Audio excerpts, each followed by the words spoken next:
Bom dia a todos. Agradecer aí na figura do Flávio, os componentes da mesa. Agradecer a Clementina e a Edilamar pelo convite.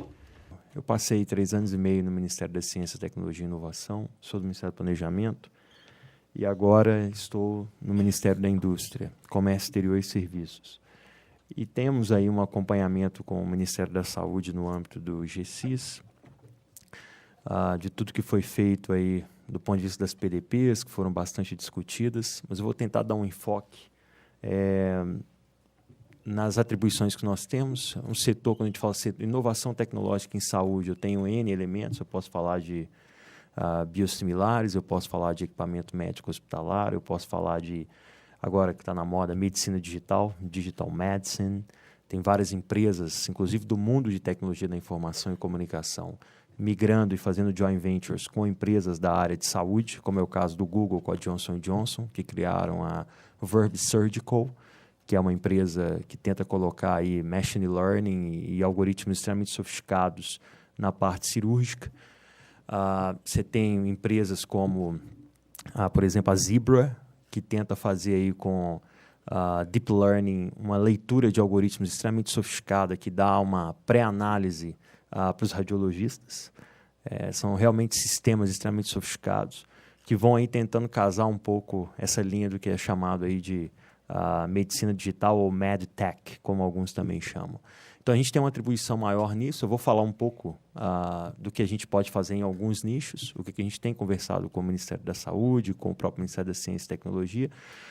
Nós temos vamos chamar assim, uma entrada, uma atribuição, uma pegada mais de geração de negócios e menos de pesquisa em si, apesar de chamarmos aí uma visão linear de pesquisa, desenvolvimento e inovação, mas a gente tenta aí, de certa forma, construir os negócios e entrar mais ali na prototipação, na pesquisa aplicada, na geração realmente de novos negócios a partir do investimento em pesquisa e desenvolvimento. Então, de uma forma sucinta, se colocarmos aqui, acho que ficou bem pequeno, mas se colocarmos aqui, temos aqui quais são os pontos de destaque em termos de desafios para pesquisa, desenvolvimento e inovação na área de saúde. Em termos de desafios, tem um ponto de vista de segurança jurídica, eu vou falar um pouquinho, porque o INPI é uma autarquia vinculada ao Ministério, que tem um contrato de gestão com a nossa secretaria. Então, a gente tem aí uma série de... isso é uma faca de 2 gumes, né? Tem um potencial e também tem um risco muito grande, a parte de patentes, a parte de operação empresarial, a gente ouve muito isso, os empresários todos, olha, eu preciso de maior segurança jurídica na estabilidade dessas regras, na interação com a execução das PDPs, por exemplo, etc. A interação com as ICTs e laboratórios públicos, eu acho que aqui eu não vou adentrar por causa do próprio marco legal de ciência, tecnologia e inovação, que corrige aí um conjunto de problemas nesse ponto. A parte regulatória, que é realmente muito crítica. Eu sou advindo da indústria de software e serviço de TI, e é uma indústria que é muito menos regulamentada, né? Você tem barreiras regulatórias que são menores. Então, quando a gente estima, e aí eu falo como negócio mesmo, quando a gente estima a viabilidade econômica de um projeto em biotecnologia na área de saúde versus um projeto na área de software, as barreiras regulatórias realmente elas geram uma incerteza do ponto de vista de investimento e o tempo também de maturação e de retorno desse investimento acaba sendo maior e mais arriscado. É um dos motivos quando a gente compara o ambiente de empreendedorismo, por exemplo, digital no Brasil versus o ambiente de empreendedorismo na área de biotech no Brasil, a gente vê que realmente o empreendedorismo digital tem uma maturidade, já tem um conjunto de fundos de investimento em empresas emergentes muito maior, tem um volume de recursos maior disponível do ponto de vista do ecossistema, exatamente porque isso é crucial não só no Brasil, mas também do ponto de vista de outros países, porque a gente... Quando vai fazer um equipamento médico, você tem questões do Inmetro, você tem questões da Anvisa, você precisa responder às RDCs, você precisa avaliar as normas e regulamentos da ABNT e do Inmetro. O Inmetro também é uma autarquia vinculada ao nosso Ministério, que também a gente tem uma atuação muito grande no âmbito do COMETRO, Conselho Nacional de Metrologia, Normalização e Avaliação da Conformidade. Temos também aí uma parte toda quando envolve, por exemplo, micro-organismos geneticamente modificados, ou OGMs, a parte toda do CTN Bio, a parte toda do CGEM, que é a parte de acesso ao patrimônio genético. Vou falar um pouco sobre isso que é uma das nossas atribuições, ou das nossas atuações, tem uma vinculação grande com a Zona Franca de Manaus, e eu vou falar um pouco dessa área, as oportunidades e potenciais que existem do ponto de vista de alavancagem da área de biodiversidade, fitoterápicos, biofármacos, e, obviamente, um risco regulatório mais alto do que em outras cadeias, né? Do ponto de vista de modelos de monetização, eu estava dizendo, isso é muito importante quando a gente pensa em tentar fazer interações. Acho que a área de saúde é uma área de alta complexidade, você tem uma visão pública, tem uma visão privada, tem uma visão de interdependência, ou seja, cada vez mais você tem uma universalização, você precisa ter mais equipamentos sofisticados, você tem novos biosimilares que chegam, tem discussões de judicialização da saúde, da questão de doenças raras. A gente vê, por exemplo, os modelos de negócio que uma Sanofi Genzyme tem, por exemplo, na área de doenças raras, como é que se encaixa ou não no interesse público. Então, é uma área que realmente tem uma alta complexidade de lidar com essas diversas interfaces e diversos segmentos, né? Quando a gente conversa com os produtores de genéricos, é uma visão, uma lógica de monetização. Quando a gente conversa com a parte de biológicos, já é uma outra lógica de monetização. Então, a parte que eu falei nisso, capital de risco, a priorização, oligopólios e alta escala, vocês têm várias falhas de mercado dentro desses segmentos. Existem muitos nichos de mercado específicos, isso também é mais delicado de conseguir endereçar. E, obviamente, tem a questão das PDPs, que aí o Ministério da Saúde vai poder falar com muito mais detalhes. Existem aí trade-offs, né, entre lidarmos com a questão de transferência de tecnologia, ao mesmo tempo poder de compra. Isso gera algumas dificuldades. Infelizmente, essas dificuldades poderiam ter sido superadas na proposta inicial do Marco Legal de Ciência, Tecnologia e Inovação, mas esse artigo especificamente foi vetado, né, que poderia dar uma segurança jurídica muito maior de estruturar o processo de encomendas tecnológicas e poderia, inclusive, ser uma solução para algumas PDPs que têm uma maior dificuldade não só de transferência de tecnologia, mas de ir a mercado. E, obviamente, escalabilidade e custo econômico também, isso é um problema. O Ministério da Saúde vai poder relatar as dificuldades, muitas vezes, de desenhar economicamente, por exemplo, a parte de biológica. Eu vou produzir infliximab, quantas plantas, qual a demanda econômica brasileira, se isso pode ser vendido nos editais do OMS. Então, tem uma série de detalhes aí que precisam ser levados em consideração nessa indústria. E, obviamente, na parte de equipamentos médicos, a obsolescência e o timing to market. É realmente muito difícil. Quando a gente percebe um equipamento médico, vamos pegar, por exemplo, ultrassom. Se pegar de 3, 4 anos, qual é a evolução para trás, qual é a evolução tecnológica em termos de software, de abarcamento, de capacidade de processamento de imagem, de geração de computação gráfica, é um outro equipamento, né? Quando a gente olha 2, 3 anos atrás. E quando a gente percebe todo o timing para a compra governamental ou para até mesmo uma utilização de estímulo, não só industrial, de produção, como também de desenvolvimento tecnológico, essa obsolescência, esse timing to market é difícil de ser, muitas vezes, endereçado. Do ponto de vista da nossa atuação, vou falar um pouco rapidamente sobre biodiversidade, fitoterápicos e biofármacos. Nós temos uma oportunidade, isso era um pepino quando eu voltei para o Brasil e assumi essa posição em dezembro do ano passado, que é o Centro de Biotecnologia da Amazônia, o CBA. Eu fui visitar, fui entender um pouco a estrutura da indústria, entender um pouco a estrutura do próprio laboratório em si. Tinha uma série de pendências aí, jurídicas, um resgate da própria infraestrutura laboratorial. Foram investidos aqui quase 70 milhões de dólares nesse laboratório. Tem equipamentos espectrograma, etc., que tem poucos no Brasil, muitos ainda nem existiam, agora tem no LNBio, em alguns outros lugares do país. Mas ali tem um potencial muito grande de exploração dessa biodiversidade. Tinha um problema regulatório, que de certa forma foi endereçado da Lei de Biodiversidade, que foi aprovada. A gente tem acompanhado isso de perto, junto ao Ministério do Meio Ambiente. Tem alguns detalhes aí de a operacionalização que estamos acompanhando para dar uma segurança jurídica. Mas o ponto aqui é que, quando a gente compara, por exemplo, o mercado europeu, vou falar o mercado alemão e o próprio mercado francês de fitoterápicos com o mercado brasileiro, eles são 5, 6 vezes maior. Então, tem um potencial muito grande econômico, principalmente exploração da nossa biodiversidade. E tem uma mudança muito grande de paradigma, que é se tentou na Amazônia Ocidental fazer uma política de manter a floresta de pé com um tipo de incentivo, principalmente com o Fundo Amazônia, que era um tipo de incentivo baseado em tentar apoiar as comunidades locais por meio de bolsas, por meio de algum tipo de incentivo econômico ou social para manter a floresta de pé. E hoje percebe-se que há uma necessidade de se pensar em produção sustentável como uma das formas de gerar incentivos econômicos para que não só se extraia uma renda de maior valor agregado nessa região, como também se mantenha a floresta de pé. E nesse ponto, o CBA, o que ele se propõe a fazer, foi feito então um resgate laboratorial. Nós então trouxemos o Inmetro para colocar todos os padrões, todos os equipamentos funcionando de novo, toda a infraestrutura laboratorial com padrão certificável. E, ao mesmo tempo, não se confunde um pouco com o que se quer fazer, o que isso já existe do INPA, da própria Universidade Federal do Amazonas, da própria Embrapa, da UFAM, da UEA, da Universidade Estadual, de fazer taxonomia, de fazer a pesquisa básica, e sim atrair um pouco mais para a parte de uma cultura empresarial de pesquisa aplicada, de tecnologia e de desenvolvimento de produto.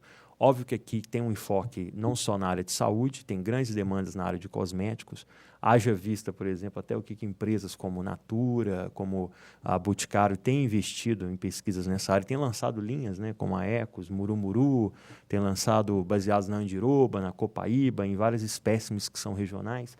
Mas o ponto principal aqui é exatamente construir ali dentro não só serviços tecnológicos, que tem uma demanda muito grande na região, como também a parte toda de acelerador regulatório junto ao CEGEM, de apoiar os empreendimentos de base tecnológica que queiram se instalar. Hoje tem infraestrutura montada, tem um corpo técnico hoje que nós resgatamos ali de mais de 60 pesquisadores que adentraram novamente ao centro, e tem aí um conjunto aí de conversas e de relançamento do centro, inclusive com projetos internacionais que possam ser desenvolvidos nessa área de exploração da biodiversidade. Aqui tem vários eixos, eu não vou adentrar muito, aqui daria para falar minha apresentação só sobre esse tópico, mas a parte toda de biomoléculas, a parte toda referente a DNA barcoding, principalmente baseados aqui no combate à biopirataria. Tem uma série de produtos que podem ser licenciados, e aí na área de cosméticos, na área de saúde e, obviamente, na área de alimentos e energia. Na área de alimentos tem uma demanda grande do ponto de vista local, de principalmente exploração e produção da parte, de recipientes, etc. E é engraçado, né? Recentemente na CPHI, que é a maior feira aí de fármacos na Espanha, um dos estandes de maior sucesso de uma empresa brasileira baseada na biodiversidade, que é a Centroflora, porque todo mundo quer entender quais são esses recipientes naturais brasileiros, quais são essas biomoléculas que poderiam ser tradeadas ou pesquisadas ou levadas, ou a tentativa de se levar essas biomoléculas a mercado, procurando ali os seus próprios princípios ativos. Então, isso aqui é um dos blocos de inovação tecnológica na área de saúde, baseada na biodiversidade, que nós vamos empreender aí grandes esforços nos próximos meses. Do ponto de vista está aqui a estrutura do centro, que fica em Manaus, e que tem hoje lá 60, sendo mais exato, 66 pesquisadores trabalhando, e vão agora fechar os acordos com várias empresas e vários grupos internacionais que vão, inclusive, instalar estruturas em que há compartilhamento de propriedade intelectual, há modelos de negócio muito bem estruturados para cada um dos projetos que estão sendo incubados aqui. Outra parte de equipamento médico hospitalar, essa parte a gente tem, esses que são rapidamente dados do mercado mundial. Eu acho que aqui o Brasil tem um grande potencial. Quando a gente olha, por exemplo, os próprios recursos do SUS, a necessidade de eficiência, de operação, de gestão, de inteligência, que precisa ser embutida, né, na estratégia que está sendo totalmente desenhada aí para o Ministério da Saúde, a gente percebe que aqui, quando a gente olha a produção nacional, olha o tamanho do mercado, olha também outros mercados e outros segmentos, como o segmento de startups ou startups que surgem, por exemplo, no Vale do Silício, que tentam dar uma eficiência, uma inteligência a esse processo de desenvolvimento tecnológico, é uma oportunidade que a gente acredita que o Brasil tem aí uma grande demanda, não só no SUS, demanda pública, mas também a demanda privada, da própria venda de infraestrutura hospitalar dos hospitais privados brasileiros, sejam eles hospitais de excelência ou não. E aqui a gente percebe que tem um grande potencial de unir essas áreas. E aqui a gente quer fazer uma alocação mais eficiente de recursos, eu vou mostrar, que é o investimento em pesquisa e desenvolvimento da lei de informática.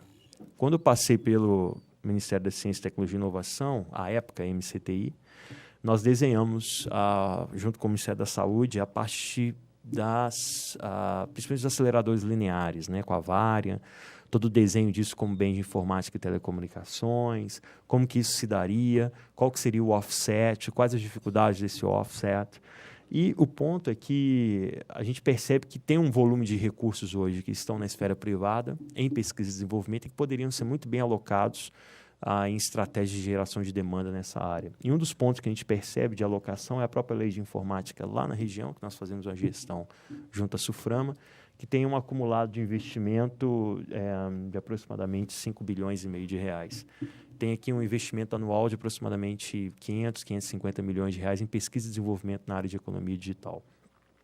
E tem um potencial grande de fazer aqui investimentos robustos nessa área de equipamento médico hospitalar, ou o que a gente chama, que é mais sofisticado, de medicina digital ou indústria 4.0. Né? Como é que eu levo... Eu citei no início a Verb Surgical, tem, por exemplo, a parte de diagnóstico. A Sano, por exemplo, que é uma startup que está fazendo muito sucesso nos Estados Unidos, que consegue fazer, por métodos não invasivos, baseados em nanotecnologia, a parte em que você consegue buscar hemogramas, buscar todo o monitoramento de glicose no sangue, etc. Então, há condições de colocar realmente recursos mais substanciais aqui. Uma ideia era realmente fazer uma proposta de edital de protótipos de equipamentos médicos. A ideia é que, nessa área, não necessariamente precisa ter uma compra do SUS, não é essa o pedido. Na verdade, muitos empreendedores, o que eles colocam é uma espécie de um mezanino em que eu consiga ter acesso à estrutura regulatória, ou seja, eu preciso já dialogar com o Inmetro para poder entender quais são as RDs, quais são as normas e regulamentos, com a Anvisa. Essa parte de equipamento médico, a Anvisa evoluiu muito. Hoje tem aqui uma eficiência operacional relativamente boa da Anvisa nesse sentido, e realmente uma ideia de gerar um edital desse tipo de protótipo, tentando levar um pouco mais de inteligência e de prototipação, não só para o SUS, mas também para a parte privada, que é um interesse muito grande, de investir nisso e ser cotista de algumas soluções que possam emergir. Como o secretário falou, que todo dia ele recebe alguma ideia inovadora, o secretário Marco Firma, todo dia ele recebe uma ideia inovadora de alguma empresa, né? É um setor que realmente tem uma capacidade aí de se inovar e de se trazer muitos elementos, tanto para o tratamento quanto para a própria gestão, quando a gente usa Big Data, Machine Learning, algoritmos sofisticados dentro dos equipamentos, e a indústria em si de MedTech já migra para uma visão mais de, não de quantidade, quantos equipamentos eu vendi, mas sim de qual o valor. Ou seja, como é que eu entrego valor nesses tratamentos. Acho que um bom exemplo para isso é quando ele citou aqui no início, o deputado Irã, a parte de bracterapia, teleterapia. Por exemplo, o próprio investimento da General Electric na Insightec israelense, que é o tratamento de câncer por meio de termoterapia. Já são outras rotas tecnológicas em que eu coloco muita tecnologia da informação para, por exemplo, reduzir as necessidades de radioterapia ou até mesmo, dependendo, bracterapia, usando diferenciais de calor, né? Estou concluindo. Uma avaliação monitorada de certificações. Hoje a gente tem dentro do INPI a possibilidade de fazer um fast track para esses equipamentos.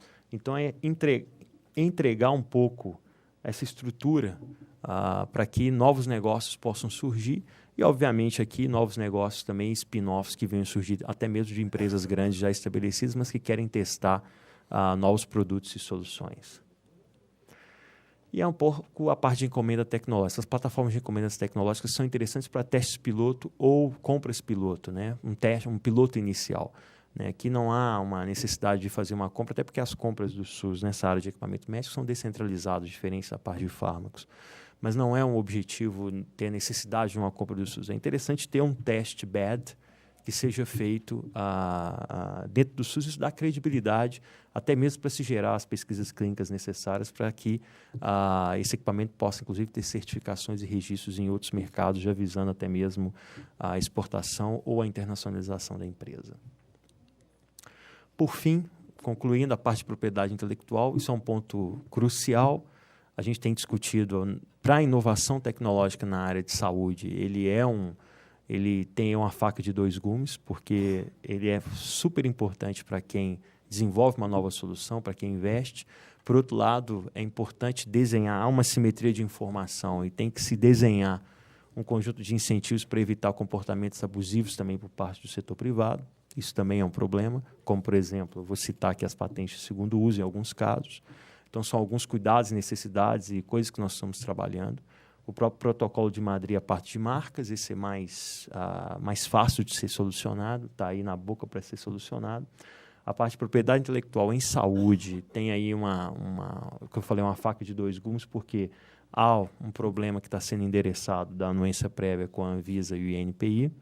Isso é um tópico exatamente sensível, porque como que você equilibra esses dois mundos, né? Você faz um desenvolvimento tecnológico de alto valor agregado, você precisa desse desenvolvimento ser protegido para ir a mercado. Eu estou falando muitas vezes até mesmo de empresas brasileiras. Mas, por outro lado, a parte de patentes de segundo uso, você pode ter comportamentos abusivos por parte do setor privado. Então, como equilibrar esses dois mundos, né? Isso é realmente um tema extremamente complexo, difícil de ser resolvido, solucionado, mas que tem um imbróglio jurídico, mas que foi bem encaminhado recentemente aí entre as duas agências. A parte do PPH, isso foi um teste piloto que nós estamos fazendo com os Estados Unidos. Na verdade, a ideia eu crio, na verdade, uma estrutura de priorização da geração de patentes e eu faço o seguinte: das patentes brasileiras para validação no USPTO nos Estados Unidos, o Brasil pode aplicar em qualquer área. No caso do USPTO para o INPI brasileiro, ele só pode aplicar na área de óleo e gás. Então, com isso é o quê? Para mostrar se estabelecermos algum tipo de relação de PPH com outros países, qual seria o efeito econômico dessa adoção. Então, foi feito esse teste, está sendo feito esse teste piloto de avaliação de qual poderia ser os impactos econômicos para as indústrias e para o governo brasileiro do ponto de vista do uso desse tipo de ferramenta. Aí tem toda uma discussão entre até que ponto há a propriedade intelectual como uma defesa da soberania econômica ou não, até que ponto você prioriza os mercados e a parte privada, quando isso é bom e quando isso é ruim. Então, a ideia do piloto é exatamente estressar um pouco essas relações para termos dados, realmente ter uma escassez de informação nesse segmento e comparado, obviamente, a outras agências internacionais de propriedade intelectual, como o EPO da Europa e o JPO do Japão. E, para concluir, alguns acordos internacionais que buscam também em acordos bilaterais, onde o Brasil, em propriedade intelectual, pode ter uma postura mais ofensiva. A gente citou a área de óleo e gás porque o Brasil foi feito um estudo, uma avaliação, de onde o Brasil é mais ofensivo do ponto de vista de patentes, buscando já estabelecer qual essas relações de risco e retorno nas negociações internacionais, já que sempre o Brasil é demandado nessa área e, obviamente, nós temos sempre mais uma postura defensiva. Do ponto de vista de uma postura mais ofensiva, onde dá para ser ofensiva? Esse é o objetivo desse piloto. Então, era isso. Obrigado.